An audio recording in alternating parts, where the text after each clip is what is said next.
জুলাই ঘোষণাপত্র ও নির্বাচনের সময় ঘোষণাকে স্বাগত জানিয়েছে বিএনপি, জানান দলের মহাসচিব মির্জা ফখরুল ইসলাম আলমগীর। তিনি বলেন, বর্তমান আইনশৃঙ্খলা পরিস্থিতিতেই সুষ্ঠু নির্বাচন সম্ভব। একই সাথে বিএনপির স্থায়ী কমিটির সদস্য সালাউদ্দিন আহমেদ বলেন, সংস্কারের ক্ষেত্রে যেসব বিষয় ঐকমত্য হয়েছে তা বাস্তবায়ন করবে পরের নির্বাচিত সংসদ বলে যে সমাধান দেওয়া হয়েছে সেটিকে সাংবিধানিকভাবে বৈধ মনে করে বিএনপি। আরিফিন শাওনের রিপোর্টে বিস্তারিত। টাইলক্স টয়লেট ক্লিনার, যার অ্যান্টিব্যাকটেরিয়াল এজেন্ট টয়লেটের কোনায় কোনায় পৌঁছে ৯৯% জীবাণু ধ্বংস করে।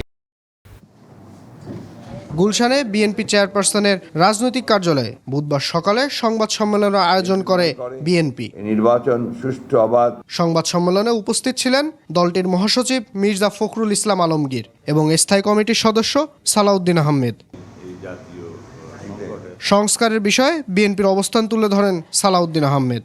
যাবতীয় সংস্কার বা সংশোধনী এগুলো বাস্তবায়ন করবে, এটাই আইনি এবং সাংবিধানিক প্রক্রিয়া। এর বাইরে অন্য কোনো প্রক্রিয়ার কথা আমাদের জানা নেই। আর সংস্কার কমিশন এবং জাতীয় ঐকমত্য কমিশনের সাথে দীর্ঘ ধারাবাহিক আলোচনায় দ্বিতীয় পর্বের আলোচনা শেষে যে সমস্ত বিষয়ে ঐকমত্য প্রতিষ্ঠিত হয়েছে। মির্জা ফখরুল বলেন, বিএনপি নির্বাচনে বিশ্বাস করে। বিএনপি এই নির্বাচনকে সফল করে গণতন্ত্রকে প্রাতিষ্ঠানিক রূপ দেওয়া এবং একটি কার্যকরী জাতীয় সংসদ গঠনের জন্য সকল রাজনৈতিক দল ও জনগণের প্রতি উদাত্ত আহ্বান জানাচ্ছে। তিনি বলেন, বর্তমান পরিস্থিতিতে সুষ্ঠুভাবে নির্বাচন সম্ভব।